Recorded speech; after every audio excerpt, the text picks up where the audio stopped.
ഒന്നാമത്തെ യൂണിറ്റായ റിഫോർമേഷൻ അഥവാ നവീകരണം എന്നുള്ള യൂണിറ്റ് ഡിസ്കസ് ചെയ്യാൻ പോകുന്നത്. ഓക്കെ, നമുക്കറിയാം ഇത്രയും ദിവസത്തിലുള്ള ബ്രിട്ടീഷ് ഹിസ്റ്ററിയുടെ ക്ലാസ്സുകൾ നിങ്ങൾക്ക് എടുത്താൽ അറിയാം, റിഫോർമേഷൻ എന്ന് പറഞ്ഞാൽ നവീകരണം എന്ന് പറഞ്ഞ ടോപ്പിക് നമുക്ക് പല യൂണിറ്റിലും കടന്നു വന്നിട്ടുണ്ട്. നമ്മൾ ഇതുവരെ പഠിച്ചതിലെല്ലാം തന്നെ ഈ ഒരു ടോപ്പിക് കടന്നു വന്നിട്ടുണ്ട്. ഓക്കെ, നമ്മൾ അതിനെ കുറിച്ചൊക്കെ വിശദമായി നോക്കിയതാണ്. എന്നിരുന്നാലും ഓരോ കാലഘട്ടത്തും, അതായത് യഥാർത്ഥത്തിൽ റിഫോർമേഷൻ സ്റ്റാർട്ട് ചെയ്യുന്നത് ടൂഡർ ഡൈനാസ്റ്റി അഥവാ ഹെൻറി എട്ടാമൻ. ആരാണ് ഹെൻറി എട്ടാമൻ എന്നൊന്നും ചോദിക്കല്ലേ, ഒക്കെ മുൻപത്തെ യൂണിറ്റിൽ നമ്മൾ പറഞ്ഞിട്ടുണ്ട്. സോ ഹെൻറി എട്ടാമന്റെ കാലഘട്ടത്താണ് യഥാർത്ഥത്തിൽ റിഫോർമേഷൻ നവീകരണം റിഫോർമേഷൻ സ്റ്റാർട്ട് ചെയ്യുന്നത്. മനസ്സിലായല്ലോ? സോ അതിൽ പിന്നെ അല്ലെങ്കിൽ ഹെൻറി എട്ടാമന്റെ കാലഘട്ടത്തിന് ശേഷം വന്ന ഭരണത്തിലും ഓരോ രാജാവിന്റെയും അതുപോലെ ഓരോ രാജ്ഞിമാരുടെയും ഭരണത്തിലും റിഫോർമേഷന് വന്ന മാറ്റങ്ങൾ അഥവാ റിഫോർമേഷനിൽ ഉണ്ടായ പുരോഗതികൾ, മാത്രമല്ല റിഫോർമേഷനിൽ പങ്കെടുത്ത കുറച്ച് പ്രധാനപ്പെട്ട ലീഡേഴ്സ്, ഇവരൊക്കെ ആരാണെന്നും എന്താണെന്നും എങ്ങനെയാണെന്നും ഇത്തരത്തിലുള്ള കുറച്ച് കാര്യങ്ങളാണ് നമ്മൾ ഈ ഒരു യൂണിറ്റിൽ ഡിസ്കസ് ചെയ്യാൻ പോകുന്നത്. ഓക്കെ, സോ നമ്മൾ കേട്ട് പരിചയമുള്ള കുറച്ച് കാര്യങ്ങൾ തന്നെ പറയത്തുള്ളൂ, പുതിയതായിട്ട് ഒന്നും തന്നെ ഇല്ല. ഒന്ന് ശ്രദ്ധിച്ചു കേൾക്കുക. ഓക്കെ, സോ നമുക്ക് നോക്കാം. ആദ്യം തന്നെ യൂറോപ്പില് റിഫോർമേഷൻ ഉണ്ടാകാനുള്ള കാരണമാണ് ആദ്യം തന്നെ നമ്മൾ നോക്കാൻ പോകുന്നത്. സോ അതിനെ കുറിച്ച് പറയുന്നതിന് മുൻപ് തന്നെ ആദ്യം യൂറോപ്പിൽ ഉണ്ടായിരുന്ന ഒരു സ്ട്രക്ചറെ കുറിച്ച് നമുക്ക് വിശദമായിട്ട് നോക്കാം. അതായത് ആക്ച്വലി ബ്രിട്ടനിൽ അഥവാ യൂറോപ്പിൽ മുഴുവനും എന്ത് മതമായിരുന്നു? ക്രിസ്ത്യാനിറ്റി നിറഞ്ഞിരുന്നു. ഓക്കെ, ഒരു കാലഘട്ടമാകുമ്പോഴേക്കും ക്രിസ്ത്യാനിറ്റി നിറഞ്ഞു കവിഞ്ഞിരുന്നു. ഓക്കെ, സോ ആ ഒരു കാലഘട്ടത്ത് ഞാൻ പറഞ്ഞു, ആ ഒരു കാലഘട്ടത്തിൽ ഉണ്ടായിരുന്ന ക്രിസ്ത്യൻസ് എല്ലാവരും തന്നെ ആരായിരുന്നു? കാത്തലിക്സ്. ഓക്കെ, കാത്തലിക്സ് എന്നാണ് നമ്മൾ അവരെ വിളിക്കുന്നത്. എല്ലാവരും ക്രിസ്ത്യാനിറ്റിയായിരുന്നു, എല്ലാവരും ബൈബിളിൽ വിശ്വസിക്കുന്നവരായിരുന്നു, ജീസസ് ക്രൈസ്റ്റില് വിശ്വസിക്കുന്നവരായിരുന്നു. അങ്ങനെയുള്ള ആ ക്രിസ്ത്യാനിറ്റിയിലെ ആ ഒരു ഗ്രൂപ്പ് ഓഫ് പീപ്പിളിനെയാണ് നമ്മൾ എന്ത് വിളിക്കുന്നത്? കാത്തോലിക്സ്. ഓക്കെ, നമ്മൾ മലയാളത്തിൽ കാത്തോലിക്ക എന്നൊക്കെ നമ്മൾ പറയും. ഓക്കെ, കാത്തലിക്സ് എന്ന് പറയും. സോ എന്നാൽ ഈ കാത്തലിക്സ് എന്ന് പറയുമ്പോൾ ഇവരെന്താണ്? അത്യാവശ്യം വളരെ നല്ല രീതിക്ക് തന്നെ എന്തായിരുന്നു? ഓർത്തഡോക്സ് ആയിരുന്നു. അതായത് ചർച്ച് പറയുന്നതിനപ്പുറം മറ്റൊരു വാക്കില്ല എന്നുള്ള തരത്തിലുള്ള അഭിപ്രായമുള്ള ഒരു കൂട്ടം ജനങ്ങളായിരുന്നു ആര്? കാത്തലിക്സ്. ഓക്കെ, സോ ഈ കാത്തലിക്സിന്റെ തലവൻ എന്ന് പറയുന്നത് ആരാണ്? റോമിലുള്ള പോപ്പാണ്. ഓക്കെ, റോമിലുള്ള പോപ്പാണ് ഇതെല്ലാം തന്നെ കൺട്രോൾ ചെയ്ത് കൊണ്ടുപോകുന്നത്. മാത്രമല്ല ഈ കാത്തലിക്സുകളൊക്കെ എന്തൊരു ഫംഗ്ഷൻ ഉണ്ടായാലും അതൊരു ഫ്യൂണറൽ, അതായത് ലൈക് ബർത്ത്, ജനനമായാലും മാരേജ് ആയാലും അതുപോലെ തന്നെ മരണമായാലും മരണാനന്തര ചടങ്ങുകളായാലും എല്ലാം തന്നെ ഇവിടെ വെച്ചായിരുന്നു നടത്തിയിട്ടുണ്ടാവുക, ഈ ചർച്ചിൽ വെച്ചിട്ടായിരുന്നു നടത്തിയിട്ടുണ്ടാവുക. മനസ്സിലായില്ല? അത്രയും അടുപ്പമായിരുന്നു. എന്നാൽ ഇവിടെ മറ്റൊരു, അതായത് ക്രിസ്ത്യാനിറ്റി തന്നെ മറ്റൊരു ഗ്രൂപ്പ് കൂടി ഇവിടെ ഫോം ആവുകയാണ്. അതായത് ഇവരും എന്ത് തന്നെയാണ്? ക്രിസ്ത്യൻസ് തന്നെയാണ്. മനസ്സിലായല്ലോ? ഇവര് ക്രിസ്ത്യൻസ് ആണ്. ഒരു ഗ്രൂപ്പ് ഓഫ് പീപ്പിൾ, ഈ ക്രിസ്ത്യാനികളുടെ കൂട്ടത്തിൽ നിന്നും തന്നെ ഒരു കൂട്ടം ജനങ്ങൾ എന്ത് പറഞ്ഞു? അതായത് ഈ കാത്തലിക് ചർച്ച് എന്ത് ചെയ്യുകയാണ്? തങ്ങൾക്ക് ദൈവത്തിന്റെ മുകളിലുള്ള വിശ്വാസത്തെ ഇവര് മുതലെടുക്കുകയാണ്. മനസ്സിലായല്ലോ? ഇവർ മുതലെടുത്തിട്ട് ഈ പള്ളിയിലെ അച്ഛന്മാര്, ബിഷപ്സ് ആയിക്കോട്ടെ, അതുപോലെ തന്നെ ക്ലർജി, അതായത് ക്ലറിക് മാൻ ആയിക്കോട്ടെ, പള്ളിയിലെ അച്ഛന്മാരായിക്കോട്ടെ, അല്ലെങ്കിൽ പള്ളിയുമായി ബന്ധപ്പെട്ട ആൾക്കാരായിക്കോട്ടെ, ഇവരെല്ലാവരും തന്നെ എന്ത് ചെയ്യുന്നത്? ജനങ്ങൾക്ക് ദൈവത്തിന്റെ മുകളിലുള്ള വിശ്വാസത്തെ അങ്ങോട്ട് ചൂഷണം ചെയ്ത് അതിനെ മുതലാക്കിക്കൊണ്ട് ഇവരെന്ത് ചെയ്യുകയാണ്? ഏൺ ചെയ്യുകയാണ്, പൈസ ഏൺ ചെയ്യുകയാണ്. മനസ്സിലായല്ലോ? സോ അതുകൊണ്ട് തന്നെ ഈ ഈ കാത്തലിക്സിന്റെ കുറച്ച് ചട്ടങ്ങൾ അഥവാ കുറച്ച് നിയമങ്ങളൊക്കെ തീർച്ചയായിട്ടും മാറ്റണം. കാരണം എന്താണ്? ജനങ്ങളെ ഇതാക്കുകയാണ്. അതായത് യഥാർത്ഥത്തിൽ ചർച്ചിനെ, പള്ളിനെ ചോദ്യം ചെയ്യാൻ തുടങ്ങി. മനസ്സിലായല്ലോ? മാത്രമല്ല ഞാൻ പറഞ്ഞു കാത്തോലിക്സിന്റെ ബൈബിളൊക്കെ ഏത് ഭാഷയിലായിരുന്നു? ലാറ്റിൻ ഭാഷയിലായിരുന്നു. ഇത് കേട്ടാൽ സാധാരണ ജനങ്ങൾക്ക് എന്തില്ല, അഥവാ വിശ്വാസികൾക്ക് ഒട്ടും മനസ്സിലാവില്ല. കാരണം ഇവർക്ക് ഇംഗ്ലീഷിൽ അറിയത്തുള്ളൂ. സോ ഈ ഒരു ഗ്രൂപ്പ് ഓഫ് പീപ്പിൾ, ഞാൻ പറഞ്ഞില്ലേ ചർച്ചിനെ എതിർത്തുകൊണ്ടിരിക്കുന്ന ഈ ഒരു കൂട്ടം ജനങ്ങൾ എന്ത് അവകാശപ്പെട്ടു? ഇവർക്ക് ബൈബിള് എന്തിലോട്ട് ട്രാൻസ്ലേറ്റ് ചെയ്യണം? ഇംഗ്ലീഷിലോട്ട് ട്രാൻസ്ലേറ്റ് ചെയ്ത ബൈബിൾ ഞങ്ങൾക്ക് വേണം എന്നുള്ള തരത്തിൽ അവകാശവാദങ്ങളൊക്കെ എന്തുണ്ടായിരുന്നു? വന്നിട്ടുണ്ടായിരുന്നു. ഇത്തരത്തിൽ ചർച്ചിനെ ചോദ്യം ചെയ്ത ഒരു കൂട്ടം ക്രിസ്ത്യാനികളെയാണ് നമ്മൾ എന്ത് വിളിക്കുന്നത്? പ്രൊട്ടസ്റ്റന്റ്സ് എന്ന് വിളിക്കുന്നത്. ഓക്കെ, അതായത് ഈ പ്രൊട്ടസ്റ്റന്റ്സ് എന്ന് പറയുന്നത് ചർച്ചിനെ ചോദ്യം ചെയ്യുന്നു, ഇവരുടെ രീതികളൊന്നും ശരിയല്ല എന്ന് അവകാശപ്പെടുന്നേ ഉള്ളൂ. പക്ഷെ ഇവര് എന്ത് തന്നെയാണ്?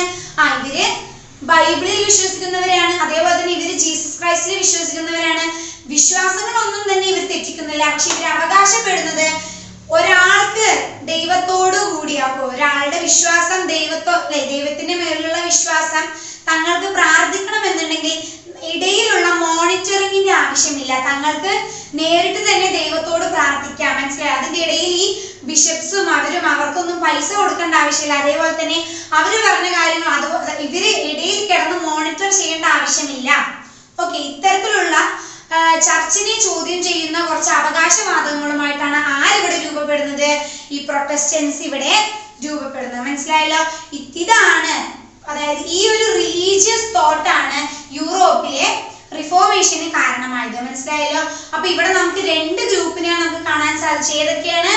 ഒന്ന് കാത്തലിക്സ് അല്ലെ, മറ്റൊന്ന് ഈ ചർച്ചിനെയും കാത്തലിക്സിലെ ചില ചടങ്ങുകളെയൊക്കെ നിഷേധിക്കുന്ന ആര്? പ്രൊട്ടസ്റ്റന്റ്സ്. എന്നാൽ അവർക്ക് രണ്ടുപേർക്കും കോമൺ ആയിട്ടുള്ള കാര്യം എന്താണ്? ബോത്ത് ഓഫ് ദം, രണ്ടു കൂട്ടരും ബൈബിളിലെയും അതേപോലെ തന്നെ ജീസസ് ക്രൈസ്റ്റിനെയും വിശ്വസിക്കുന്നവരാണ്. മനസ്സിലായല്ലോ?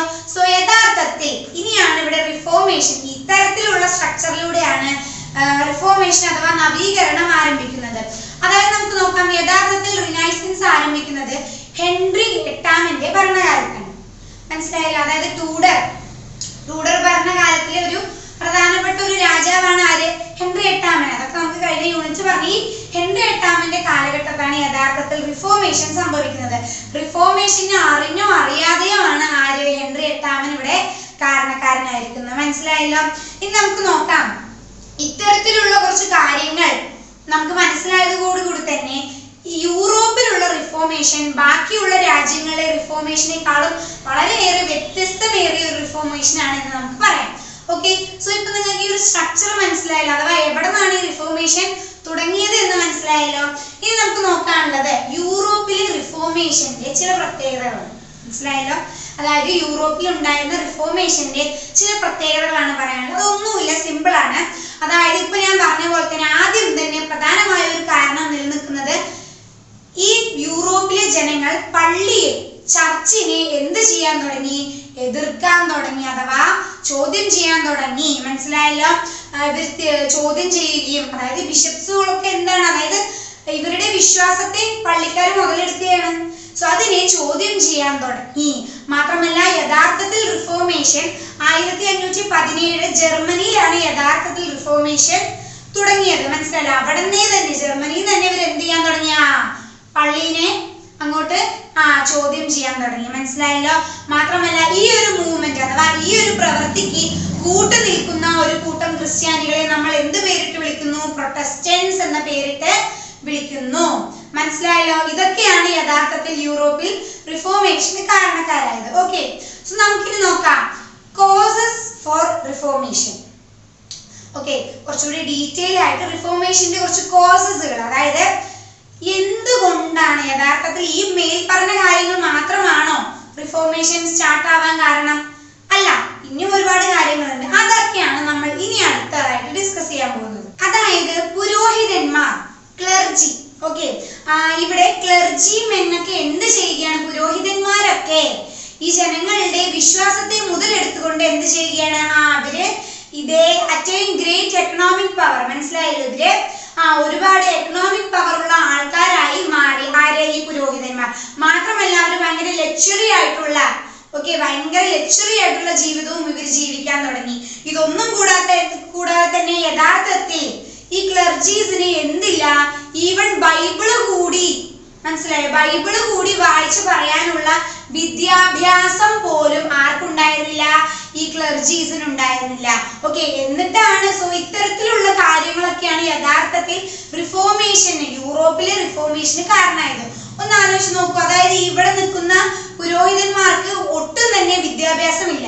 ഇവിടെ ഇവർക്ക് ബൈബിള് കൂടി വായിച്ചു പറയാനുള്ള വിദ്യാഭ്യാസം ഇവർക്കില്ല. എന്നിരുന്നാലും ഈ ജനങ്ങളുടെ വിശ്വാസത്തെ മുതൽ നിർത്തി എന്ത് ചെയ്യുകയാണ് ഇവര്, ഒരു വലിയ ലക്ഷറി ആയിട്ടുള്ള സുഖ സൗകര്യങ്ങൾ നിറഞ്ഞ ഒരു ജീവിതം ഇവർ നയിക്കുകയാണ്. മനസ്സിലായല്ലോ.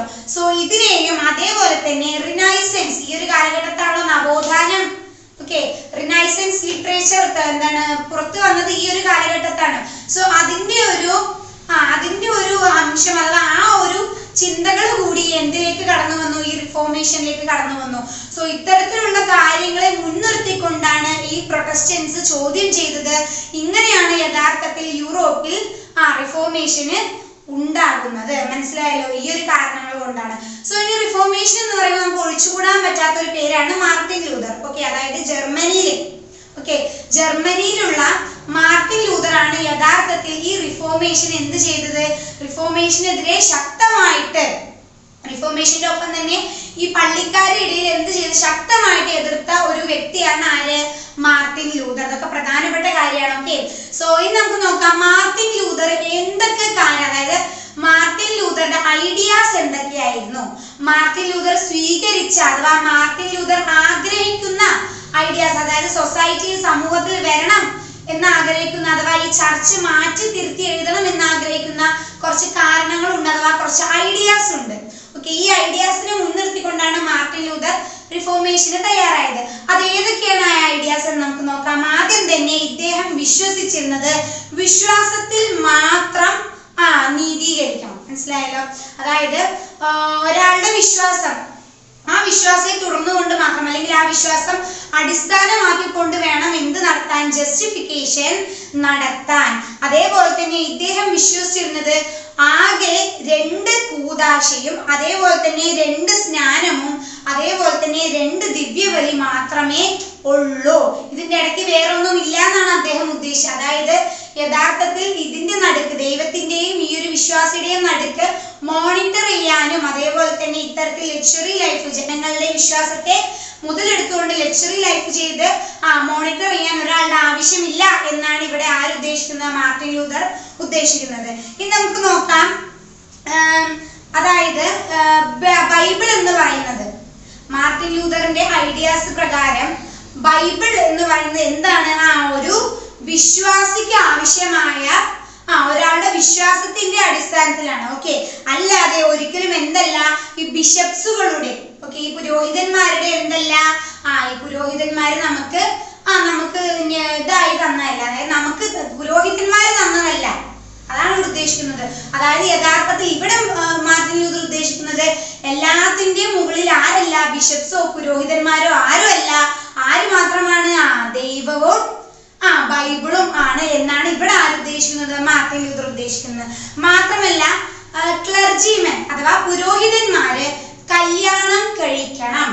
മനസ്സിലായല്ലോ, പുരോഹിതന്മാർക്ക് കല്യാണം കഴിക്കാനുള്ള അവകാശം വേണം. അഥവാ ഈ കാത്തോലിക്സിൽ ആരും ഏത് പുരോഹിതന്മാരും എന്ത് ചെയ്യില്ല, കല്യാണം കഴിക്കില്ല. ഇപ്പോഴടക്കം ഈ ഒരു തലമുറയിലടക്കം കാത്തോലിക്സിലുള്ള പുരോഹിതന്മാർ വിവാഹം ചെയ്യില്ല. ഇവിടെ മാർട്ടിൻ ലൂതർ പറയുന്നത് പുരോഹിതന്മാർ എന്ത് ചെയ്യണം, അവർക്ക് കല്യാണം കഴിക്കാനുള്ള അവകാശം അവർക്ക് വേണം. അതേപോലെ തന്നെ ഇനി നമുക്ക് നോക്കാനുള്ളത് ഇത്രയും കാലഘട്ടത്തിൽ എന്തായിരുന്നു, ഞാൻ പറഞ്ഞ പോലെ തന്നെ ഒരുപാട് ക്ലാസ് ഞാൻ പറഞ്ഞിട്ടുണ്ട്, രാജാവല്ല ചർച്ചായിരുന്നു ഏറ്റവും മുകളിൽ എന്നായിരുന്നു. എന്നാൽ ഇവിടെ മാർട്ടിൻ ലൂതർ അവകാശപ്പെടുന്നത് എന്താണ്, ചർച്ചല്ല, ഒരു രാജ്യത്തിന്റെ ഏറ്റവും മുകളിലുള്ളത് ഒരിക്കലും ചർച്ചല്ല, പകരം ആരാണ്, രാജാവാണ് എന്ന് അവകാശപ്പെട്ടു, മാർട്ടിൻ ലൂതർ അവകാശപ്പെട്ടു. മനസ്സിലായല്ലോ.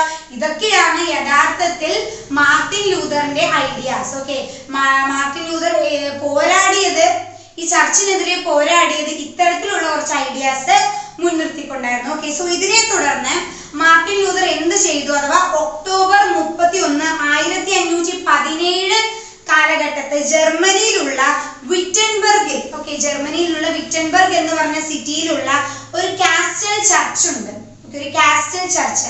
ആ കാസ്റ്റൽ ചർച്ചിന്റെ ഡോറിൽ ഇദ്ദേഹം എന്ത് ചെയ്തു? 95 തീസസ്, ഓക്കെ, അതായത് 95 തീസസ് എഴുതി അങ്ങോട്ട് എന്ത് ചെയ്തു? ആണി അടിച്ചു വെച്ചു. മനസ്സിലായല്ലോ? സോ ഈ ഒരു തീസസ്, ഇത്രയും പറഞ്ഞ ഐഡിയാസ് ഒക്കെ ഏതിൽ ഇൻക്ലൂഡ് ആയിരുന്നു? ഈ ആണി അടിച്ച ആ ചർച്ചിൽ അഥവാ ആ കാസ്റ്റൽ ചർച്ചിലെ ഡോറിൽ ഇദ്ദേഹം എന്ത് ചെയ്തു? കുത്തി കുറിച്ച് അഥവാ ആണി അടിച്ചു വെച്ചു. മനസ്സിലായല്ലോ? സോ നമുക്കിനി നോക്കാം. ഇത്തരത്തിൽ മാർട്ടിൻ ലൂതറുടെ പ്രവർത്തികൾ കാരണം ഇവിടെ മറ്റൊരു കൂട്ടം ജനങ്ങൾ എന്ത് ചെയ്യാണ്? രൂപപ്പെട്ട് വരികയാണ്. അവരെ നമ്മൾ വിളിക്കുന്ന പേരെന്താണ്? ലൂതറാനിസം. എന്താണ്? ലൂതറാനിസം. ഈ ലൂതറാനിസം ഒരുപാട് അങ്ങോട്ട് സ്പ്രെഡായി ഈ ഒരു കാലഘട്ടത്തിൽ. മനസ്സിലായി? ആ കാലഘട്ടത്തും ഈ കാലഘട്ടത്തും ഒരുപാട് സ്പ്രെഡായി കിടക്കുന്ന ഒരു ഇതാണ് എന്ത്? ലൂതറാനിസം എന്ന്, അഥവാ ഒരു ചിന്താഗതിയാണ് ലൂതറാനിസം എന്ന് പറയുന്നത്. സോ അത്തരത്തിലുള്ള ലൂതറാനിസം അന്നത്തെ നോർത്തേൺ ജർമ്മനി, അതുപോലെ തന്നെ നോർവേ, അതേപോലെ തന്നെ ഡെൻമാർക്ക് ആൻഡ് സ്വീഡൻ, ഇവിടെയൊക്കെ എന്താണ്? ഈ ലൂതറാനിസം അഥവാ ലൂതർ ജനങ്ങൾ എന്ത് ചെയ്തു? കൂടി വന്നു. ഇവരെ നമുക്ക് ഇന്നും എന്ത് ചെയ്യാൻ പറ്റും? കാണാൻ പറ്റും. ഓക്കെ, സോ ഇതൊക്കെയാണ് മാർട്ടിൻ ലൂതറുടെ ലൂതറുടെ ഭാഗത്ത് വന്ന റിഫോർമേഷനിലുള്ള കുറച്ച് സംഭാവനകൾ. ഇനി നമ്മൾ നോക്കാൻ പോകുന്നത് ക്യാരക്ടറിസ്റ്റിക് ഓഫ് പ്രൊട്ടസ്റ്റന്റ് റിഫോർമേഷൻ ആണ്. ഓക്കെ, പ്രൊട്ടസ്റ്റൻസുകൾ എന്ത് ചെയ്തു? പ്രൊട്ടസ്റ്റൻസ് കൊണ്ടുവന്ന റിഫോർമേഷൻസിന്റെ പ്രത്യേകതകളാണ് നമ്മൾ ഇനി നോക്കാൻ പോകുന്നത്. ഓക്കെ, കുറച്ച് പോയിന്റ്സ് ആയിട്ടാണ് നമുക്ക് പഠിക്കാനുള്ളത്. അതിൽ ആദ്യത്തെ പോയിന്റ് നമുക്ക് നോക്കാം. യഥാർത്ഥത്തിൽ പ്രൊട്ടസ്റ്റൻസ് എന്ത് മാത്രമേ ചെയ്യുള്ളൂ? ബൈബിളിലെ മാത്രം. ഓക്കെ, ബൈബിൾ അഥവാ ദൈവത്തിന്റെ നേരിട്ടുള്ള, അതായത് ഗ്രന്ഥം അഥവാ ദൈവത്തിന്റെ മെസ്സേജ് എന്നവർ കണക്കാക്കുന്ന ബൈബിളിൽ മാത്രമേ ഇവർ വിശ്വസിക്കത്തുള്ളൂ. ബൈബിളിന് മുകളിലായിട്ട് ഏത് ഒരു പുരോഹിതനെയും കണക്കൂട്ടില്ല, ഒരു പുരോഹിതനെയും ബിഷപ്സിനെയും ഇവര് സ്വീകരിക്കില്ല, അഥവാ ഇവരെന്ത് ചെയ്യില്ല? കണക്കിൽ കൂട്ടില്ല. ഇവരുടെ ഏറ്റവും മുകളിൽ എന്താണ്? ബൈബിളാണ്. ആ ബൈബിളെ മാത്രമേ ഇവർ വിശ്വസിക്കുകയുള്ളൂ, ഒബേ ചെയ്യുകയുള്ളൂ, അനുസരിക്കുകയുള്ളൂ എന്നതായിരുന്നു ആദ്യത്തെ പ്രത്യേകത. മനസ്സിലായല്ലോ? ഇനി നമുക്ക് നോക്കാം രണ്ടാമത്തെ പ്രത്യേകത. അതായത് ഒരു വിശ്വാസിയും, ഞാൻ നേരത്തെ പറഞ്ഞ പോലെ തന്നെ, ഒരു വിശ്വാസിയും ദൈവവും തമ്മിൽ ഒരു കമ്മ്യൂണിക്കേഷൻ നടക്കുന്നുണ്ടെങ്കിൽ അത് എന്തായിരിക്കും? ഡയറക്റ്റ് ആയിരിക്കും. ഒരിക്കലും അതിന്റെ ഇടയിൽ ഒരു മോണിറ്ററിന്റെ ആവശ്യം ഇല്ല. മനസ്സിലായല്ലോ? ഇതാണ് രണ്ടാമത്തെ കാര്യം. ഓക്കെ, രണ്ടാമത്തെ ക്യാരക്ടറിസ്റ്റിക് ആണ്. ഇനി നമുക്ക് അടുത്ത് നോക്കാം. ബൈബിള് അതുവരെയും എന്തായിരുന്നു? ബൈബിള് ലാറ്റിനിലായിരുന്നു അല്ലെ? ഞാൻ നേരത്തെ പറഞ്ഞ പോലെ തന്നെ ഏത് ബിഷപ്സിനും ഏത് പുരോഹിതന്മാർക്കും എന്തില്ല? എഡ്യൂക്കേഷൻ ഒന്നുമില്ല. ഈവൻ ബൈബിള് കൂടി ഇവർക്ക് വായിക്കാനുള്ളതില്ല. ഓക്കെ, അതവിടെ നിൽക്കട്ടെ. സോ നമുക്ക് ഇനി മൂന്നാമത്തെ പോയിന്റ് എന്താണ്? ബൈബിള് എല്ലാവർക്കും മനസ്സിലാകുന്ന പോലെ, എല്ലാവർക്കും വായിച്ച് മനസ്സിലാകുന്ന പോലെ ഏത് ഭാഷയിൽ വേണം? ലാറ്റിനിലല്ല, ഇംഗ്ലീഷ് ഭാഷയിൽ ട്രാൻസ്ലേറ്റ് ചെയ്യണം. മാത്രമല്ല അതെല്ലാവർക്കും എന്ത് ചെയ്യണം? ലഭിക്കണം. ഇതായിരുന്നു പ്രൊട്ടസ്റ്റന്റ് റിഫോർമേഷന്റെ മൂന്നാമത്തെ ക്യാരക്ടറിസ്റ്റിക്. ഓക്കെ, സോ നമുക്ക് നാലാമത്തെ നോക്കാം. Education to believers. ഓക്കെ, അതായത് വിശ്വാസികളെ എന്ത് ചെയ്യുക? എഡ്യൂക്കേറ്റ് ചെയ്യുക. അവർക്ക് എന്ത് കൊടുക്കുക? വിദ്യാഭ്യാസം കൊടുക്കുക എന്നുള്ളതായിരുന്നു ഇതിന്റെ മറ്റൊരു, അതായത് പ്രൊട്ടസ്റ്റന്റ് റിഫോർമേഷന്റെ മറ്റൊരു ഉദ്ദേശം എന്ന് പറയുന്നത്. ഇതിനെ തുടർന്നുകൊണ്ട് തന്നെ പിന്നീടുള്ള ഒരുപാട് പ്രൊട്ടസ്റ്റന്റ് ലീഡേഴ്സ് ഉണ്ടാവുമല്ലോ. പ്രൊട്ടസ്റ്റന്റ് ലീഡേഴ്സിനൊക്കെ ഇവർ എന്ത് ചെയ്തു? ചെറുപ്പം മുതലേ എന്ത് ചെയ്തു? ഇവർക്ക് വിദ്യാഭ്യാസം കൊടുത്തു വന്നത് ഏതിലൂടെയാണ്? ഗുട്ടൻബർഗ് പ്രിന്റിംഗ് പ്രസ് കണ്ടുപിടിച്ചു അല്ലെ? ആ പ്രിന്റിംഗ് പ്രസ് കണ്ടുപിടിച്ചതോടുകൂടി ഇവർ എന്ത് ചെയ്യാൻ തുടങ്ങി? ഭാവിയിലേക്കുള്ള, ഫ്യൂച്ചറിലേക്കുള്ള പ്രൊട്ടസ്റ്റന്റ് ലീഡേഴ്സിനെ ഇവർ ഇപ്പോൾ തന്നെ എന്ത് ചെയ്യാൻ തുടങ്ങി? എഡ്യൂക്കേറ്റ് ചെയ്യാൻ തുടങ്ങി. മനസ്സിലായല്ലോ? ഇതും എന്താണ്? ഈ പ്രൊട്ടസ്റ്റന്റ് റിഫോർമേഷന്റെ ഒരു ക്യാരക്ടറിസ്റ്റിക് ആണ്. ഓക്കെ, സോ ഇനി മറ്റൊന്നാണ് എന്താണ്? ക്ലർജി അഥവാ പുരോഹിതന്മാർക്ക് കല്യാണം കഴിക്കാനുള്ള അവകാശം. മനസ്സിലായോ? അതായത് യഥാർത്ഥത്തിൽ കാത്തലിക്സിന് എന്തില്ല? കാത്തലിക്സിന്റെ ക്ലർജി, അതായത് കാത്തലിക്സിൽപ്പെട്ട പാസ്റ്റേഴ്സിനും പുരോഹിതന്മാർക്കും കല്യാണം കഴിക്കാൻ പാടില്ല എന്നതാണ്. പക്ഷെ പ്രൊട്ടസ്റ്റന്റ് റിഫോർമേഷൻ അനുസരിച്ച് ഇവർക്ക് എന്ത് ചെയ്യാനുള്ള അവകാശം കിട്ടി? കല്യാണം കഴിക്കാനുള്ള അവകാശം കിട്ടി. ഇതിൽ ഏറ്റവും കൂടുതൽ പ്രധാനമായിട്ട് ഒരു പോയിന്റ് പറയാനുള്ളത്, ഇവിടെ മാർട്ടിൻ ലൂതർ ഉണ്ടല്ലോ, അദ്ദേഹം 1546 ഒരു നൺ, അതായത് ഒരു കന്യാസ്ത്രീയായ കാത്രീൻ വോൺ ബോറ എന്ന പേരുള്ള ഒരു കന്യാസ്ത്രീയെ ഇദ്ദേഹം എന്ത് ചെയ്തു? വിവാഹം ചെയ്തു. മനസ്സിലായല്ലോ? സോ ഇദ്ദേഹം എന്ത് ചെയ്തു? ഇതിനൊക്കെ ഒരു തുടക്കം കുറിച്ചു. എന്നാൽ നമുക്ക് നോക്കാം, ഇവിടെ പ്രൊട്ടസ്റ്റന്റ്സ് പുരോഹിതന്മാർക്ക് കല്യാണം കഴിക്കാമെങ്കിലും ഇതിനുശേഷം 500 വർഷങ്ങൾക്ക് ശേഷവും കാത്തലിക്സിലെ ഏത് പാസ്റ്ററും അതുപോലെ തന്നെ ഏത് ക്ലർജിയും എന്ത് ചെയ്തിട്ടില്ല, വിവാഹം ചെയ്തിട്ടില്ല എന്നാണ് സത്യം. ഓക്കെ, സോ നമുക്കിനി അത് നോക്കാം. ഇനി മറ്റൊരു പ്രത്യേകത നമുക്ക് നോക്കാനുള്ളത്, യഥാർത്ഥത്തിൽ ഇദ്ദേഹം, അതായത് മാർട്ടിൻ ലൂതർ അടക്കമുള്ള ഒരുപാട് പ്രൊട്ടസ്റ്റന്റ് റിഫോമേഴ്സ് എന്തിനെയാണ് ഇവർ മുൻനിർത്തിയത്? അതായത് സാക്രമെന്റ്സ്, അതുപോലെ കൂദാശകൾ എന്ന് നമ്മൾ പറയും. ഓക്കെ, ഇതിൽ സാക്രമെന്റ്സിൽ വിശ്വസിക്കുന്നവരായിരുന്നു ഇവരെല്ലാവരും. അതേപോലെ തന്നെ പ്രീഡെസ്റ്റിനേഷൻ അഥവാ മുൻനിശ്ചയത്തിൽ ശക്തമായി വിശ്വസിക്കുന്നവരായിരുന്നു ആര്? ഈ കൂട്ടര്. ഓക്കെ, അതേപോലെ തന്നെ മാർട്ടിൻ ലൂതർ അടക്കമുള്ള ഒരുപാട് പ്രൊട്ടസ്റ്റന്റ് റിഫോമേഴ്സ് എന്തായിരുന്നു? ഈ പ്രീഡെസ്റ്റിനേഷനിൽ ഒരുപാട് വിശ്വസിക്കുന്ന ആൾക്കാരായിരുന്നു. ഓക്കെ, ഇതൊക്കെയാണ് യഥാർത്ഥത്തിൽ ഈ റിഫോമേഷന്റെ അഥവാ പ്രൊട്ടസ്റ്റന്റ് റിഫോമേഷന്റെ ക്യാരക്ടറിസ്റ്റിക്സ്. ഓക്കെ, സോ മനസ്സിലായല്ലോ. എന്നാൽ ഇതിനെ തുടർന്നുകൊണ്ട് തന്നെ എന്തും ഇവിടെ സംഭവിച്ചു? കാത്തോലിക് റിഫോമേഷനും ഇവിടെ സംഭവിച്ചു. ഓക്കെ, ഇപ്പൊ നമ്മൾ ഇത്രയും പറഞ്ഞത് എന്തിന്റെയാണ്? അതായത് പ്രൊട്ടസ്റ്റന്റ് റിഫോമേഷന്റെ കാര്യമാണ് പറഞ്ഞത്. ഇനി നമ്മൾ നോക്കാൻ പോകുന്നത് കാത്തലിക് റിഫോമേഷൻ. ഇവരിൽ റിഫോമേഷൻ വരുമ്പോൾ തീർച്ചയായിട്ടും കാത്തോലിക്സ് കൂട്ടക്കാരുടെ ഇടയിൽ റിഫോമേഷൻ വരാതിരിക്കോ? ഇല്ല. സോ അഥവാ ഈ കാത്തലിക്സ് റിഫോമേഷന് മറ്റൊരു പേരാണ് എന്ത്? കൗണ്ടർ റിഫോമേഷൻ. എന്താണ്? കൗണ്ടർ റിഫോമേഷൻ. ഓക്കെ, നമുക്ക് നോക്കാം. ഈ കൗണ്ടർ റിഫോമേഷൻ ആക്ച്വലി അഥവാ കാത്തോലിക് റിഫോമേഷൻ എന്തിനെ പോലെയല്ല, നമ്മൾ നേരത്തെ പറഞ്ഞ റിഫോമേഷനെ പോലെയല്ല, ഇത് കുറച്ച് വ്യത്യസ്തമായ രീതിയിലാണ്. അതായത് ഇവര് 3 എഫേർട്സുകളെ മുൻനിർത്തിക്കൊണ്ടാണ് ഈ കാത്തോലിക് റിഫോമേഷൻ നടന്നത്. അത് ഏതാണ് ആ 3 നമുക്ക് നോക്കാം. ഒന്നാമത് കൗൺസിൽ ഓഫ് ട്രെന്റ്. എന്താണ്? The council of Trent. അത് 1545 മുതൽ 1563 വരെ നീണ്ടു നിന്നിരുന്ന ഒരു ഐഡിയ ആയിരുന്നു, അഥവാ അത് ഒരു എഫേർട്ട് ആയിരുന്നു. ഓക്കെ, ഏതാണ്? The council of Trent. ഇനി രണ്ടാമത് നമുക്ക് നോക്കാം, the founding of new religious orders.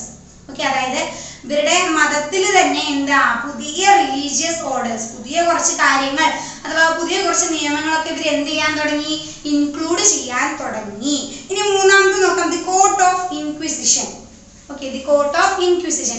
ഇങ്ങനെ ഇത്തരത്തിൽ 3 എഫേർട്ടുകളാണ് ഈ കാത്തലിക് റിഫോമേഷനിൽ ഈ കാത്തലിക് പീപ്പിള് ഉണ്ടാക്കിയത് അഥവാ കൊണ്ടുവന്നത്. മനസ്സിലായല്ലോ? സോ ഇത്രയേ ഉള്ളൂ. നമുക്കിനി അടുത്ത ടോപ്പിക്കിലോട്ട് കിടക്കാം. ഇനി റിസൾട്ട്സ് ഓഫ് റിഫോമേഷൻ ആണ് നമ്മൾ ഇനി നോക്കാൻ പോകുന്നത്, അല്ലെ? അതായത് ഈ റിഫോമേഷൻ ഇത്രയും നടന്നതിന്റെ ഒടുക്കം അഥവാ അവസാനം എങ്ങനെയായി മാറിയെന്ന് നോക്കാം. യഥാർത്ഥത്തിൽ എന്തായി? അതായത് ജർമ്മനി തന്നെ എന്തായി തിരിഞ്ഞു? സൗത്തും നോർത്തുമായിട്ട് ഡിവൈഡ് ചെയ്ത് മാറി. മനസ്സിലായോ? നോർത്ത് ആരുടേതായി മാറി? പ്രൊട്ടസ്റ്റന്റിന്റേതായി മാറി. അതേപോലെ തന്നെ സൗത്ത് കാത്തലിക്സിന്റേതായി മാറി. മനസ്സിലായല്ലോ? നമ്മുടെ ജർമ്മനി ഇപ്പൊ 2ആയി ഡിവൈഡ് ചെയ്തു, നോർത്തും സൗത്തും. ആൻഡ് നോർത്ത് പ്രൊട്ടസ്റ്റന്റിന്റെയും സൗത്ത് കാത്തലിക്സിന്റേതായി മാറി. അല്ലെ? കാരണം ഇവർക്കിടയിൽ ഭയങ്കര ഒരു ക്ലാഷ് ഒക്കെ നടന്നല്ലോ ഇതിനിടയ്ക്ക്. സോ അത്തരത്തിൽ ഇവർക്ക് ഒത്തുപോകാൻ സാധിച്ചില്ല. ഇവർക്ക് രണ്ടുപേർക്കും 2 രീതിയിലുള്ള അഭിപ്രായങ്ങളാണല്ലോ. ഓക്കെ, സോ ഇങ്ങനെയൊന്നും സംഭവിച്ചു. ഇനി നമുക്ക് അടുത്തത് നോക്കാം.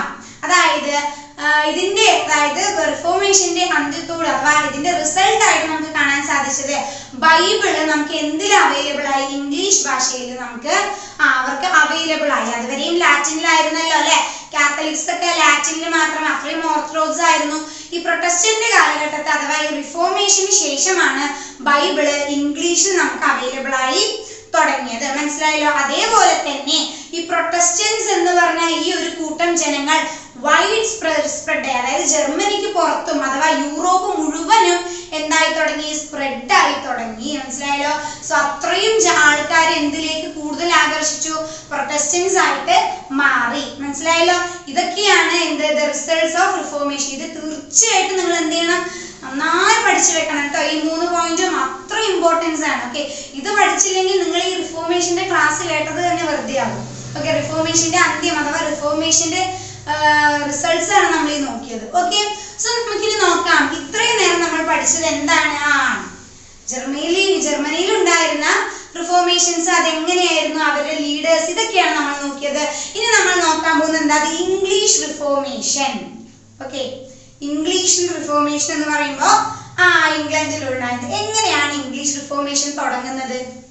ആർക്കെങ്കിലും അറിയാം? നമ്മൾ ഈ കഴിഞ്ഞ യൂണിറ്റിൽ മുഴുവനായി നമ്മൾ പറഞ്ഞാണ്. അതായത് ടൂഡർ ഭരണകാലത്ത് അല്ലെ നമ്മൾ പറഞ്ഞിരുന്നു ഹെൻറി ഏഴാമൻ, ഹെൻറി എട്ടാമൻ, അതുപോലെ തന്നെ അങ്ങനെ എഡ്വാർഡ് ആറാമൻ, പിന്നെ മേരി, പിന്നെ എലിസബത്ത് ക്വീൻ അല്ലെ, ഇവരൊക്കെയാണ് എന്ത് ടൂഡർ ഭരണകാലത്തെ രാജ്ഞിമാരും രാജാക്കന്മാരും. യഥാർത്ഥത്തിൽ ഇംഗ്ലീഷ് വേൾഡ് അഥവാ ഇംഗ്ലീഷ് റിഫോർമേഷൻ ഇവിടെ തുടങ്ങിയത് ആരാണ്? ഇവിടെ തുടങ്ങി വെച്ചത് ഹെൻറി എട്ടാമനാണ് ഇവിടെ തുടങ്ങി വെച്ചത്. ഓക്കെ, ആരാണ്? ഹെൻറി എട്ടാമൻ. ഓക്കെ, യഥാർത്ഥത്തിൽ ഹെൻറി എട്ടാമനാണ് തുടങ്ങി വെച്ചത്. അത് ഏത് രീതിക്കാണ് തുടങ്ങി വെച്ചത്?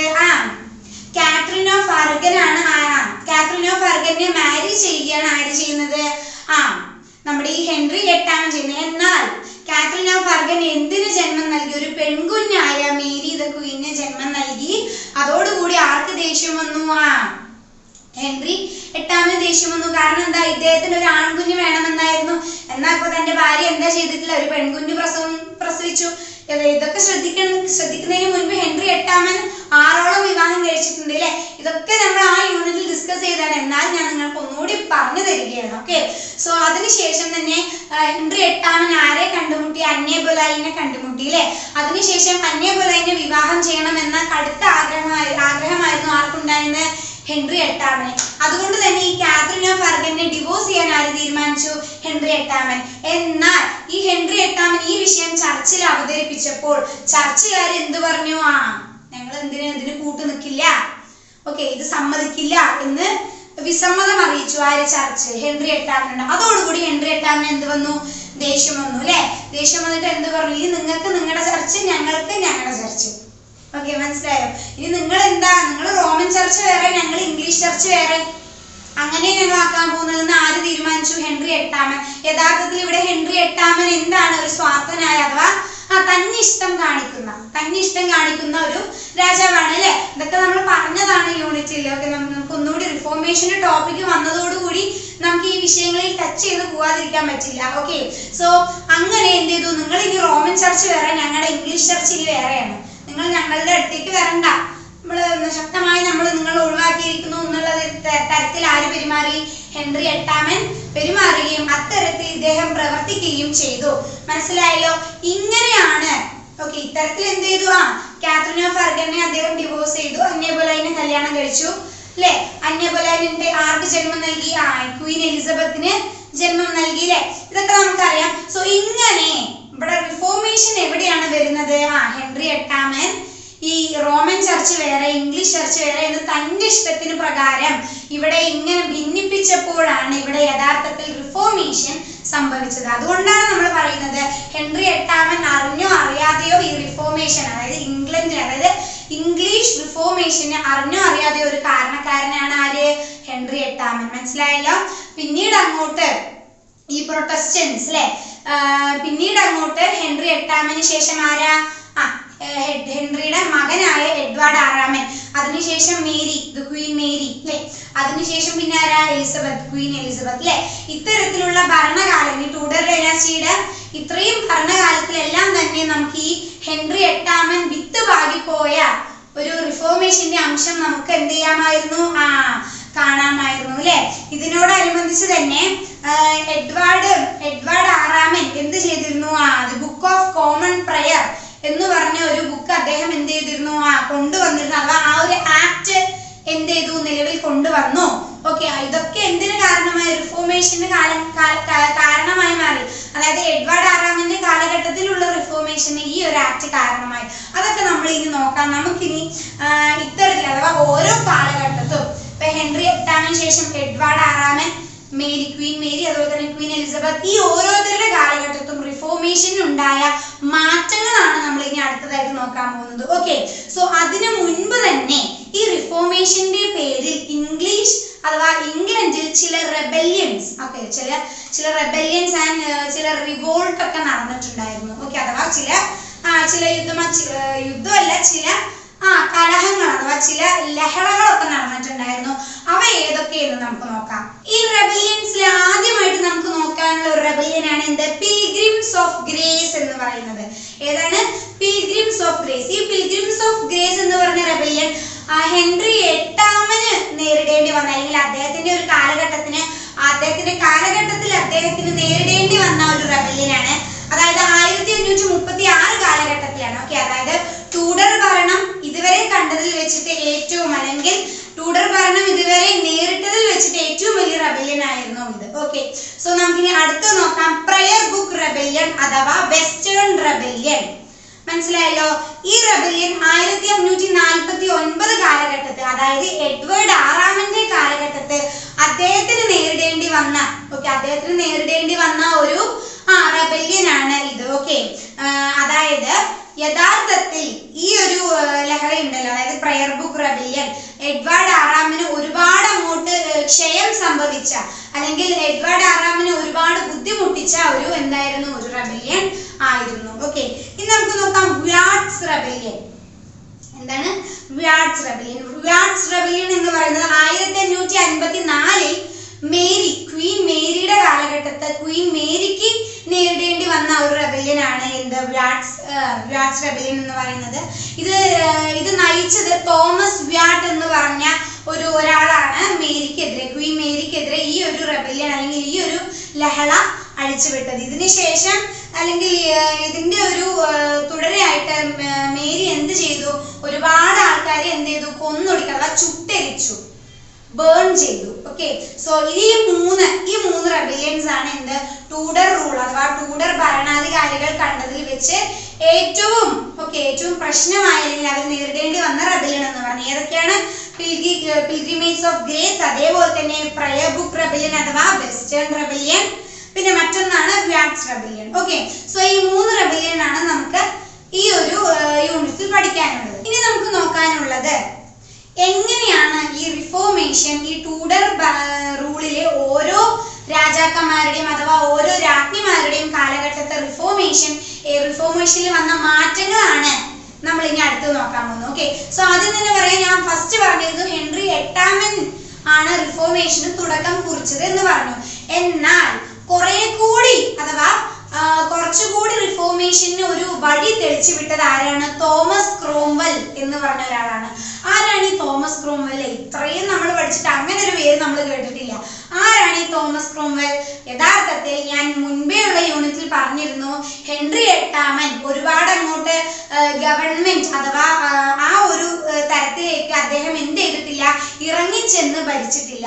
ഇദ്ദേഹം എന്ത് മാത്രമാണ് ചെയ്തത്? കുറച്ച് എല്ലാത്തിനും കേപ്പബിൾ ആയിട്ടുള്ള അഡ്വൈസേഴ്സിനെയും അതേപോലെ തന്നെ കുറച്ച് മന്ത്രിമാരെ, മിനിസ്റ്റേഴ്സിനെയൊക്കെ നിയമിച്ചിട്ട് ഹെൻറി എട്ടാമന് വേണ്ടിയിട്ട് എന്ത് ചെയ്യുകയാണ്? ഇവര് ഭരണം നടത്തിയതായിരുന്നു. ഓക്കെ, പക്ഷെ പേര് മുഴുവൻ ആർക്കാ വരുള്ളൂ? ഹെൻറി എട്ടാമനെ വരുള്ളൂ. പക്ഷെ ഇദ്ദേഹം എന്ത് ചെയ്യില്ല? അഡ്മിനിസ്ട്രേറ്റീവ് കാര്യത്തിൽ അഥവാ ഗവൺമെന്റിലോട്ട് കൂടുതൽ ആഴ്ന്നിറങ്ങി ഇദ്ദേഹം എന്ത് ചെയ്തിട്ടില്ല? ഭരണം നടത്തിയിട്ടില്ല. സോ ഇത്തരത്തിൽ ഹെൻറി എട്ടാമന്റെ ഒരു അഡ്വൈസർ ആണ് ആര്? Thomas Cromwell. മനസ്സിലായല്ലോ? സോ ഹെൻറി എട്ടാമനാണ് ഇവിടെ റിഫോർമേഷന് തുടക്കം കുറിച്ചതെങ്കിലും യഥാർത്ഥത്തിൽ, അതായത് കുറച്ചുകൂടി ആഴത്തിൽ തുടക്കം കുറിച്ചത് ആര് തന്നെയാണ്? തോമസ് ക്രോംവെൽ കൂടിയാണ്. അതായത് ഹെൻറി എട്ടാമനും തോമസ് ക്രോംവെലും കൂടി ഒരുമിച്ചാണ് ഈ റിഫോർമേഷൻ ഇംഗ്ലണ്ടില് ആരംഭിച്ചത്. മനസ്സിലായല്ലോ? സോ ഇനി നമുക്ക് നോക്കാം, ഇദ്ദേഹം തോമസ് ക്രോംവെൽ തുടക്കം കുറിച്ചെങ്കിലും പിന്നീട് അങ്ങോട്ടുള്ള ഭരണം ആരുടേതാണ്? എഡ്വേർഡ് ആറാമന്റെ ആണ് അല്ലെ? എഡ്വേർഡ് ആറാമന്റെ കാലഘട്ടത്തും ഈ റിഫോർമേഷന്റെ ഒരുപാട് അംശങ്ങൾ നമുക്ക് കാണാൻ സാധിച്ചിരുന്നു. വളരെ വലിയ രീതിക്ക് തന്നെ ഈ റിഫോർമേഷൻ എഡ്വേർഡ് ആറാമന്റെ കാലഘട്ടത്തിൽ നമുക്ക് കാണാമായിരുന്നു. അതെങ്ങനെ നമുക്കിനി അത് നോക്കാം. അതായത് ക്രാൻമർ എന്ത് ചെയ്തു? ബുക്ക് ഓഫ് ഹോമിലീസ്, അതായത് 1547 കാലഘട്ടത്തിലെ ബുക്ക് ഓഫ് ഹോമിലീസും അതേപോലെ തന്നെ ബുക്ക് ഓഫ് കോമൺ പ്രയർ, അത് എപ്പോഴാണ്? 1549 കാലഘട്ടത്തെ ബുക്ക് ഓഫ് കോമൺ പ്രയറും ഈ ഒരു ആക്ട് ആര് നിലവിൽ കൊണ്ടുവന്നു? എഡ്വേർഡ് ആറാമൻ നിലവിൽ കൊണ്ടുവന്നു. ഇതിനെ തുടർന്ന് തന്നെ എന്ത് ചെയ്തു? ഈ ഒരു പുസ്തകങ്ങളിലെല്ലാം തന്നെ കാത്തലിസത്തിനെ അങ്ങോട്ട് അടിച്ചമർത്തുന്ന തരത്തിലുള്ള കാര്യങ്ങളായിരുന്നു നമുക്ക് അതിൽ കാണാൻ സാധിച്ചത്. ഓക്കെ, ഇതോടുകൂടി തന്നെ ഇദ്ദേഹം, അതായത് എഡ്വേർഡ് ആറാമന്റെ ഇത്തരത്തിലുള്ള ഒരു പ്രവൃത്തിയിലൂടെ തന്നെ റിഫോർമേഷൻ വളരെ കാര്യമായി തന്നെ ഈ പ്രവൃത്തികളൊക്കെ റിഫോർമേഷനെ ബാധിച്ചിരുന്നു. മനസ്സിലായല്ലോ? അതേപോലെ നമുക്ക് നോക്കാം, കത്തോലിക് ഐഡിയാസിനെയൊക്കെ എഡ്വേർഡ് ആറാമൻ ഇത്തരത്തിലുള്ള പുസ്തകങ്ങളിലൂടെ എന്ത് ചെയ്യുകയാണ്? അതുപോലെ ആക്ടിലൂടെയൊക്കെ എന്ത് ചെയ്യുകയാണ്? അങ്ങോട്ട് അടിച്ചു തള്ളിക്കളയുകയാണ്. ഓക്കെ, സോ ഇതോടുകൂടി തന്നെ പ്രൊട്ടസ്റ്റന്റ്സ് എന്ത് ചെയ്തു? കുറെ കൂടി സ്പ്രെഡ് ആയി. പ്രൊട്ടസ്റ്റന്റ്സ് എന്ന് പറഞ്ഞ ആ ഒരു ഗ്രൂപ്പ് എന്തായി? കുറെ കൂടി വൈഡ് സ്പ്രെഡ് ആയി. അത് എല്ലാവരുടെയും തന്നെ എന്ത് ചെയ്യാൻ തുടങ്ങി, എല്ലാവരും അത് സ്വീകരിക്കാൻ തുടങ്ങി, എല്ലാവരും അതിലേക്ക് മാറാൻ തുടങ്ങി. മനസ്സിലായല്ലോ. ഇനി നമുക്ക് നോക്കാം, എഡ്വേർഡ് ആറാമന്റെ കാലഘട്ടത്തിന് ശേഷം പിന്നീട് ആരാ ഭരണത്തിൽ വന്നത്? മേരി, അല്ലെ? Queen Mary. ക്വീൻ മേരി എന്ന് പറഞ്ഞ ആ രാജ്ഞി എന്തായിരുന്നു യഥാർത്ഥത്തിൽ? എ പ്യൂർ കാത്തലിക് ആയിരുന്നു, അല്ലെ? ഇവിടെ തന്നെ നമുക്ക് മാറ്റം കാണാൻ, അതായത് ഇവിടെ എഡ്വേർഡ് ആറാമനും അതേപോലെ അദ്ദേഹത്തിന്റെ ഫാദറായ ഹെൻറി എട്ടാമനും എല്ലാം ആരായിരുന്നു? ആ പ്രൊട്ടസ്റ്റന്റ്സ് ആയിരുന്നു. പെട്ടെന്ന് ക്വീൻ മേരി ഭരണത്തിൽ വരുമ്പോൾ ക്വീൻ മേരി ആരാണ്? കാത്തലിക് ആണ്. അതും ഒരു പ്യൂർ കാത്തലിക് ആണ്. ആര്? ക്വീൻ മേരി എന്ന് പറയുന്നത്. അപ്പൊ ക്വീൻ മേരി എന്ത് ചെയ്തു? റിഫോർമേഷനെ തന്നെ റിവേഴ്സ് ആക്കാൻ നോക്കി. അഥവാ അത്രയും പ്രൊട്ടസ്റ്റന്റ്സ് കൂടിക്കൂടി എഡ്വേർഡ് ആറാമന്റെ കാലഘട്ടത്തോടു കൂടി വന്ന പ്രൊട്ടസ്റ്റന്റ്സിനെ ആ റിഫോർമേഷൻ മൊത്തമായിട്ട് എന്ത് ചെയ്യാൻ നോക്കി? തലതിരിക്കാൻ ആര് ശ്രമിച്ചു? ക്വീൻ മേരി ശ്രമിച്ചു. അതിനോടനുബന്ധിച്ച് തന്നെ first act of repeal, okay, 1553 October മാസത്തില് ഫസ്റ്റ് ആക്ട് ഓഫ് റിപ്പീലും അതേപോലെ തന്നെ 1555 സെക്കൻഡ് ആക്ട് ഓഫ് റിപ്പീൽ എന്നുള്ള ഈ രണ്ട് ആക്ട് ആര് നിലവിൽ കൊണ്ടുവന്നു? ക്വീൻ മേരി നിലവിൽ കൊണ്ടുവന്നു. എന്താണ് അത് കൊണ്ടുവന്നതിന്റെ ഉദ്ദേശം? അതുവരെയും പ്രൊട്ടസ്റ്റന്റ്സ് എന്നുള്ള അതിന് ഇമ്പോർട്ടൻസ് കൊടുത്തിരുന്ന ഇംഗ്ലീഷ്, അതായത് ട്യൂഡർ സൊസൈറ്റി ക്വീൻ മേരിയുടെ ഭരണത്തോടു കൂടി എന്തിന് ഇമ്പോർട്ടൻസ് കൊടുക്കണം എന്ന് അവകാശപ്പെട്ടു? കാത്തലിക്സിന് ഇമ്പോർട്ടൻസ്. പക്ഷെ എന്തായി? ജനങ്ങളൊന്നും ക്വീൻ മേരി വിചാരിച്ചതുപോലെ കാത്തലിസം സ്വീകരിക്കാൻ തയ്യാറായ ആൾക്കാരല്ലായിരുന്നു. അങ്ങനെ തന്നെ ഇവരെല്ലാവരും കൂടി ക്വീൻ മേരിനെ എതിർത്തിരുന്നു. അതിന്റെ പേരിലാണ് കുറച്ച് റെബല്യൻസ് ഒക്കെ ഉണ്ടായി. പക്ഷേ ഇവിടെ ക്വീൻ മേരി എന്ത് ചെയ്തു? 287ഓളം വരുന്ന പ്രൊട്ടസ്റ്റന്റ്സിനെ പച്ചയ്ക്ക് ചുട്ടുകരിക്കുകയാണ് ആര് ചെയ്തത്? ക്വീൻ മേരി ചെയ്തത്. ഓക്കെ, തന്റെ അതായത് കാത്തലിസം സ്വീകരിക്കാത്ത അല്ലെങ്കിൽ തന്റെ ഈ ഒരു ഐഡിയോളജിക്ക് ഒത്തുപോകാത്ത പ്രൊട്ടസ്റ്റന്റ്സിനൊക്കെ 280ഓളം വരുന്ന പ്രൊട്ടസ്റ്റന്റ്സിനെ ഈ രാജ്ഞി ചുട്ടുകൊല്ലുകയാണ് ചെയ്യുന്നത്. അതിനോടകം തന്നെ ക്വീൻ മേരിക്ക് മറ്റൊരു പേര് കൂടി വന്നു. എന്താ അത്? Bloody Mary. മനസ്സിലായല്ലോ. ഇങ്ങനെ ഈ രാജ്ഞിയുടെ ഈ പ്രവൃത്തി കൊണ്ടാണ് ഈ ഒരു ബ്ലഡി മേരി എന്നുള്ള പേര് വന്നത്. എന്നാൽ നോക്കാം, ഇതിനുശേഷം ക്വീൻ മേരിയുടെ ഭരണത്തിന് ശേഷം ക്വീൻ മേരി മക്കളൊന്നും ഇല്ലാതെയാണ് മരണപ്പെട്ടു പോയത്. ഓക്കെ, ക്വീൻ മേരിയുടെ ഭർത്താവ് ആരാ? ഫിലിപ്പ് രണ്ടാമൻ, സ്പെയിനിലെ രാജാവായ ഫിലിപ്പ് രണ്ടാമനാണ് ക്വീൻ മേരിയുടെ. ആർക്ക് മക്കളും കുട്ടികളൊന്നും ഉണ്ടായിരുന്നില്ല. അങ്ങനെ മക്കളില്ലാതെ തന്നെ ആര് മരണപ്പെട്ടു പോവുകയാണ്? ക്വീൻ മേരി മരണപ്പെട്ടു പോവുകയാണ്. അതിനുശേഷം വന്ന ഭരണമാണ് ആരുടേത്? ക്വീൻ എലിസബത്തിൻ്റെത്. ഈ ക്വീൻ എലിസബത്ത് ആര് തന്നെയായിരുന്നു? എഡ്വേർഡ് ആറാമനെ പോലെയും അതുപോലെ തന്നെ ഹെൻറി എട്ടാമനെ പോലെയൊക്കെ ആരായിരുന്നു? പ്രൊട്ടസ്റ്റന്റ് ആയിരുന്നു. അല്ലാതെ മേരീനെ പോലെ എന്തായിരുന്നില്ല? കാത്തലിക് ആയിരുന്നില്ല. എലിസബത്ത് എന്തായിരുന്നു? പ്രൊട്ടസ്റ്റന്റ് ആയിരുന്നു. പക്ഷെ എലിസബത്ത് പ്രൊട്ടസ്റ്റന്റ് ആണെങ്കിൽ കൂടി ക്വീൻ എലിസബത്തിന്റെ ഭരണകാലത്ത് നമുക്ക് കാണാൻ സാധിച്ചു എലിസബത്തിന് ഒരിക്കലും ഈ കാത്തലിക്സും പ്രൊട്ടസ്റ്റന്റ്സും തമ്മിലുള്ള അടിയും വഴക്കൊന്നും അങ്ങനെ ഉണ്ടാക്കാനൊന്നും ആർക്ക് താല്പര്യമില്ല? എലിസബത്തിന് താല്പര്യമില്ലായിരുന്നു. രണ്ടുപേർക്കും നല്ല രീതിക്ക് അല്ലെ കുറച്ച് നിയമങ്ങളൊക്കെ നിലവിൽ കൊണ്ടുവന്ന് രണ്ടുപേരും നല്ല രീതിക്ക് തന്നെ രണ്ടു കൂട്ടരും നല്ല രീതിക്ക് തന്നെ ആ ഒരു സൊസൈറ്റിയിൽ ജീവിച്ചു പോകാനുള്ള സൗകര്യം ആരുണ്ടാക്കി കൊടുത്തു? ക്വീൻ എലിസബത്ത് ബുദ്ധിപരമായിട്ട് ഉണ്ടാക്കി കൊടുത്തു കേട്ടോ. അതോടുകൂടി തന്നെ എന്തായി? കാത്തലിക്സ് ആയിക്കോട്ടെ പ്രൊട്ടസ്റ്റന്റ്സ് ആയിക്കോട്ടെ അവർ തമ്മിലുള്ള കോൺഫ്ലിക്റ്റുകൾ തമ്മിൽ തല്ലുകളൊക്കെ എന്തായി വന്നു? കുറഞ്ഞു വന്നു. മനസ്സിലായല്ലോ. ഇതിനെ തുടർന്ന് തന്നെ ഈ Queen Elizabeth act of supremacy എന്ന് പറഞ്ഞ ഒരു ആക്ട് നിലവിൽ പാസ്സാക്കി. അതായത് 1559 കാലഘട്ടത്തിൽ ഏപ്രിൽ മാസത്തിലാണ് ഈ ഒരു ആക്ട് ക്വീൻ എലിസബത്ത് എന്തുകൊണ്ട് നിലവിൽ വന്നത്. മനസ്സിലായല്ലോ. ഇങ്ങനെ ഇത്തരത്തിൽ ഹെൻറി എട്ടാമന് ശേഷം ഉള്ള എല്ലാ രാജ്ഞിമാരുടെയും രാജാവിന്റെയും ഭരണത്തിൽ നമുക്ക് റിഫോർമേഷന്റെ ഒരു വലിയ പങ്ക് തന്നെ നമുക്ക് കാണാം. മനസ്സിലായല്ലോ. സോ ഇത്രയേ ഉള്ളൂ. ഇനി നമുക്ക് നോക്കാനുള്ളത് റിഫോർമേഷൻ ഇംഗ്ലീഷ് ലിറ്ററേച്ചറിനെ എങ്ങനെ ബാധിച്ചു, ഇതാണ് നമുക്കിനി അടുത്ത് നോക്കാനുള്ളത്. അതായത് 16-ാം നൂറ്റാണ്ടിൽ കണ്ടുവന്ന ഈ റിഫോർമേഷൻ ഇംഗ്ലണ്ടിന്റെ സോഷ്യൽ പൊളിറ്റിക്കൽ ആൻഡ് എക്കണോമിക്കിന് അതുപോലെ തന്നെ കൾച്ചറൽ ഡിഫറൻസ് ഇതിനെ മാത്രമല്ല ബാധിച്ചത്, പകരം എന്തിനെ കൂടി ബാധിച്ചിരുന്നു? ഇംഗ്ലണ്ടിലെ ലിറ്ററേച്ചറിനെ കൂടി എന്ത് ചെയ്തിരുന്നു? ബാധിച്ചിരുന്നു. ഓക്കെ, സോ ഇവിടെ നമുക്ക് നോക്കാം. സിഡ്നി, അതുപോലെ തന്നെ സ്പെൻസർ, അതുപോലെ തന്നെ ബേക്കൺ, ഇത്തരത്തിലുള്ള പോയറ്റ്സ് ഒക്കെ ഇവരൊക്കെ എന്തിനെ സപ്പോർട്ട് ചെയ്തിരുന്നു? റിഫോർമേഷനെ സപ്പോർട്ട് ചെയ്ത കുറച്ച് പോയിറ്റ്സ് ആയിരുന്നു. ഓക്കെ, ഇവരും ആരും കൂടാതെ തന്നെ സർ ഫിലിപ്പ് സിഡ്നി, അതുപോലെ തന്നെ Edmund Spencer, Christopher Marlow and Ben Johnson, of course William Shakespeare, ഇവരൊക്കെ തന്നെയായിരുന്നു ഈ ഒരു കാലഘട്ടത്തിൽ റിഫോർമേഷന്റെ ഈ കാലഘട്ടത്തിലെ പ്രധാന എഴുത്തുകാരും. അതേപോലെ തന്നെ ഇവരൊക്കെ റിഫോർമേഷനെ ശക്തമായി തന്നെ എന്ത് ചെയ്തിരുന്നു? സപ്പോർട്ട് ചെയ്തിരുന്ന എഴുത്തുകാർ കൂടിയായിരുന്നു. ഓക്കെ, സോ നമുക്ക് നോക്കാം ഈ ഒരു കാലഘട്ടത്തിൽ, അതായത് ഇംഗ്ലണ്ടിൽ റിഫോർമേഷൻ തുടങ്ങിയ ഈ ഒരു കാലഘട്ടത്തിൽ അഥവാ 16-ാം നൂറ്റാണ്ട് കാലമായപ്പോഴേക്കും എല്ലാവരുടെയും ഈ ഫേമസ് ആയ പോയറ്റ്സുകളുടെ എഴുത്തിലൊക്കെയും നമുക്ക് റിഫോർമേഷൻ കാണാൻ സാധിച്ചിരുന്നു. ഓക്കെ, അതിന്റെ ഒരു ചെറിയ എക്സാമ്പിൾ ആണ് ചോസറിന്റെ the Canterbury Tales. Okay, so ഇത്തരത്തിൽ ചോസറിന്റെ കാന്റംബറി ടെയിൽസ് പോലുള്ള ഒരുപാട് നമുക്ക് ലിറ്റററി ഡിഫറൻസ് നമുക്ക് കാണാൻ സാധിച്ചു. അതുകൊണ്ട് തന്നെ ഈ റിഫോർമേഷൻ, ഇംഗ്ലണ്ടിലെ റിഫോർമേഷൻ മൂലം ഉണ്ടായി വന്ന ഈ ലിറ്ററേച്ചറിന്റെ മാറ്റത്തിനെ തുടർന്ന് നമ്മൾ അന്നത്തെ ഇംഗ്ലണ്ടിനെ എന്ത് പേരിട്ട് വിളിച്ചു? The nest of singing birds എന്ന് നമ്മൾ പേരിട്ട് വിളിച്ചു. മനസ്സിലായല്ലോ? സോ ലിറ്ററേച്ചറിനെ കൂടി റിഫോർമേഷൻ കാര്യമായി തന്നെ ബാധിച്ചിരുന്നു. സൊസൈറ്റിയെയും ലിറ്ററേച്ചറിനെയും മാത്രമല്ല, ആ സൊസൈറ്റിയുടെ political, economic, social and culture ഡിഫറൻസിനെ കൂടി എന്ത് ബാധിച്ചു? റിഫോർമേഷൻ ബാധിച്ചു. ഓക്കെ, സോ ഇങ്ങനെയാണ് യഥാർത്ഥത്തിൽ ഇവിടെ എന്ത് സംഭവിക്കുന്നത്? റിഫോർമേഷൻ സംഭവിക്കുന്നത്. ഒരേപോലെ ജർമ്മനിയിലും അതേപോലെ തന്നെ യൂറോപ്പിലും ഇംഗ്ലണ്ടിലും എല്ലാവരെയും തന്നെ എന്ത് വൈഡ് സ്പ്രെഡ് ആയി? റിഫോർമേഷൻ അഥവാ നവീകരണം സ്പ്രെഡ് ആയി. മനസ്സിലായല്ലോ? ഇത്രയേ ഉള്ളൂ. ഇത് നിങ്ങൾ കാര്യമായി തന്നെ ഇരുന്ന് പഠിക്കേണ്ട ഒരു പാഠമാണ്.